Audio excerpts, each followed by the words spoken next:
Canals के मामले पर वज़ीर-ए-आज़म ने CCI का अहम इजलास आज ही तलब कर लिया। वज़ीर-ए-आज़म की ज़ेर सदारत इजलास आज शाम इस्लामाबाद में होगा। नोटिफिकेशन जारी। सीनियर वज़ीर सिंध शर्जील मेमन कहते हैं CCI इजलास में आज केनाल्स का मामला हल हो जाएगा। सिंध की तरफ से वज़ीर सिंध इजलास में शिरकत करेंगे। वज़ीर-ए-आज़म और बिलावल भुट्टो की बातचीत के तहत फैसला होगा। पीपल्स पार्टी के सीनियर रहनुमा खुर्शीद शाह कहते हैं केनाल्स का मामला काफ़ी हद तक हल हो गया है।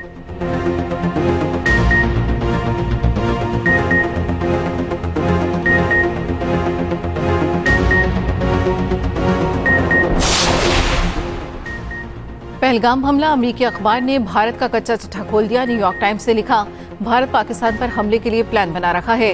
मोदी सरकार हमले को पाकिस्तान से जोड़ने के लिए एक सबूत भी सिफारतकारों को ना दे सकी। पहलगाम वाक़े के बाद मोदी ने दर्जन से ज्यादा आलमी रहनुमाओं से बात की। भारतीय हुकाम ने सबूत देने के बजाय तहकीकात जारी हैं का बहाना बनाया।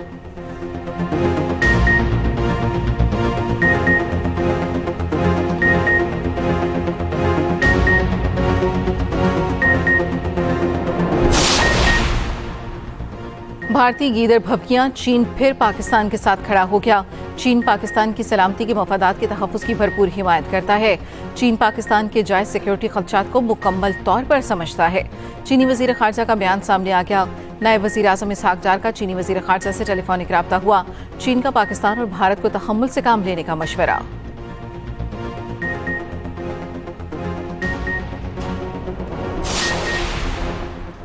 कानूनी और आईनी तौर पर अफगानिस्तान से बातचीत का मामला विफाक का है। वज़ीर आला और गवर्नर को अफगानिस्तान से आज़ादाना डील की इजाज़त नहीं देंगे।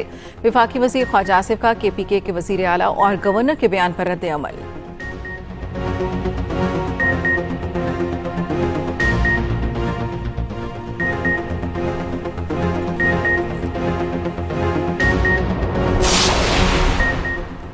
पहलगाम हमले पर फॉल्स फ्लैग ऑपरेशन का ढोंग रचाने वाला भारत, सच सामने आने से खौफजदा।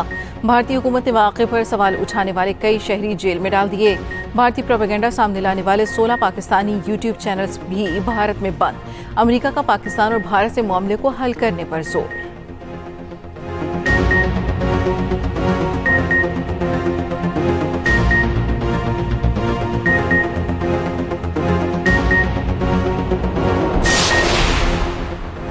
लाहौर में ग्रैंड हेल्थ अलायंस मुलाजमीन का पंजाब असम्बली के बाहर एहतजाज जारी। एहतजाज में मुलाजमीन की बड़ी तादाद में शिरकत। मुजाहिरीन के ऐवान आला जाने की कोशिश। पुलिस की भारी नफरी तलब कर ली गई। वाटर कैनन भी मंगवा ली गई। पुलिस का मुजाहिरीन पर लाठी चार्ज।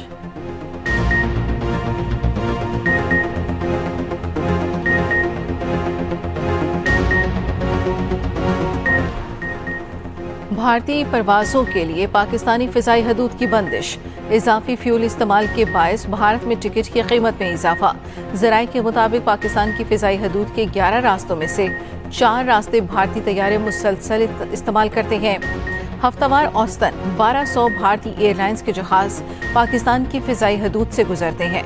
मुसाफिरों का दूसरी एयरलाइन से रुजू के बायस भारतीय एयरलाइंस को भी नुकसान।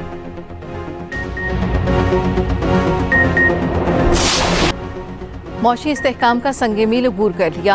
अब तवज्जो, पायदार मईशत की तामीर के लिए तवील मुद्दती इक़्तिसादी तब्दीली पर मरकूज है। वज़ीर ख़ज़ाना सेनेटर मोहम्मद औरंगज़ेब और सफ़ीर पाकिस्तान रिजवान सईद शेख की आला सतही खबर पाकिस्तान कॉन्फ्रेंस में शिरकत। वज़ीर ख़ज़ाना ने इज्तिमा में हुकूमत की मुआशी कामयाबियों को उजागर किया। सफ़ीर रिजवान सईद बोले, पाकिस्तान को किसी सूरत भी नज़रअंदाज नहीं किया जा सकता।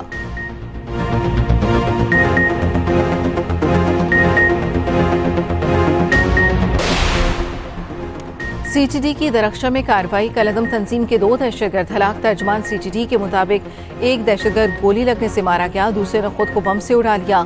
हलाक दहशतगर्द शहर में तकरीबकारी की मनसूबाबंदी कर रहे थे। दहशतगर्दों से खुद को जैकेट, गोला बारूद, धमाका खेज मवाद और हथियार बरामद।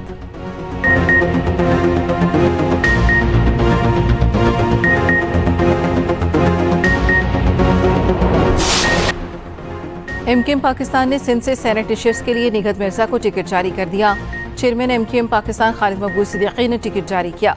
सेनेट की जनरल नशिस्त पीपल्स पार्टी के सेनेटर ताज हैदर के इंतकाल की वजह से खाली हुई थी। पीपल्स पार्टी सेनेट नशिस्त पर इंतखाब के लिए वक़ार मेहदी को टिकट जारी कर चुकी है।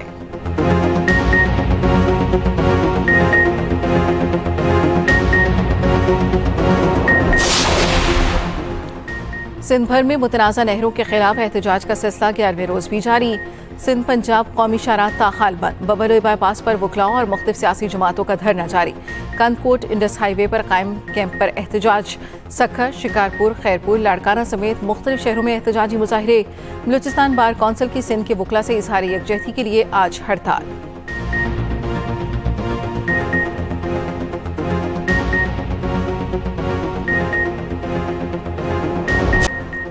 सनती इदारे और वर्कर्स हिफाजती असूलों की पाबंदी यकीनी बनाए। वज़ीर पंजाब मरीम नवाज का वर्क प्लेस पर तहफ़्फ़ुज़ और सेहत यकीनी बनाने के आलमी दिन पर पैगाम। कहा, सबको काम की जगहों को महफूज बनाने के लिए अपना किरदार अदा करना होगा। वज़ीर सिंध मुराद अली शाह ने कहा, सिंध हुकूमत वर्कर्स की सेहत, फलाह व तहफ़्फ़ुज़ के लिए पुरअज़्म है।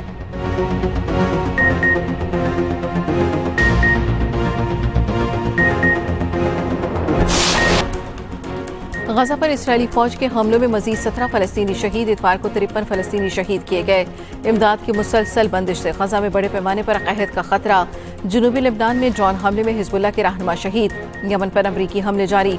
बच्चों समेत 67 यमनी शहीद, 50 से जायद जख्मी।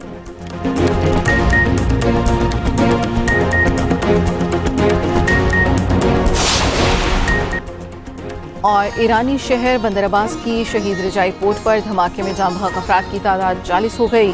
1200 से ज्यादा अफराद जख्मी हैं। ईरान भर में आज एक रोजा सोग। ईरानी सुप्रीम लीडर आयतुल्लाह खामेनी का धमाके की मुकम्मल छानबीन का हुक्म।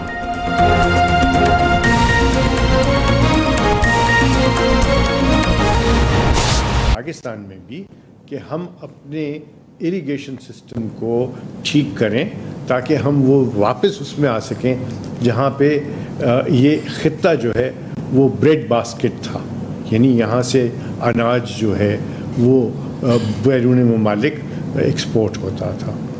तो दोनों ममालिक गए वर्ल्ड बैंक, तो वर्ल्ड बैंक ने ये कहा कि आप दोनों के दरमियान में जो झगड़े पानी के ऊपर, तकसीम के ऊपर, जब तक कि वो हल न किए जाएं तब तक हम आपकी कोई किसी किस्म की तकनीकी, माली और स्ट्रेटेजिक इमदाद नहीं कर सकते। फिर क्या होता है कि 1951 से लेकर 1960 तक बेशुमार इसके ऊपर काम हुआ, बहुत सारा काम हुआ जिसमें एक्सपर्ट्स बैठे, दोनों ममालिक के लोग बैठे, प्रॉपर तरीके से मेजर किया गया और मेजर करने के बाद एक एम्पिरिकल एविडेंस के ज़रिए दोनों ममालिक को अलग अलग से और इकट्ठे बताया गया कि कौन सी चीज़ उनके मफाद में है और कौन सी चीज़ उनके मफाद में नहीं। अब ये सारा का सारा मामला जो है ये 6 दरियाओं के बाबत था, ईस्टर्न रिवर्स और वेस्टर्न रिवर्स, और तय ये हुआ कि इनको बराबर में तकसीम कर देते हैं। उसके पीछे एविडेंस है, उसके पीछे एक सोच है, उसके पीछे एक साइंटिफिक जो है फाइंडिंग है। रिवर रावी, ब्यास और सतलुज ये दे दिए जाएं हिंदुस्तान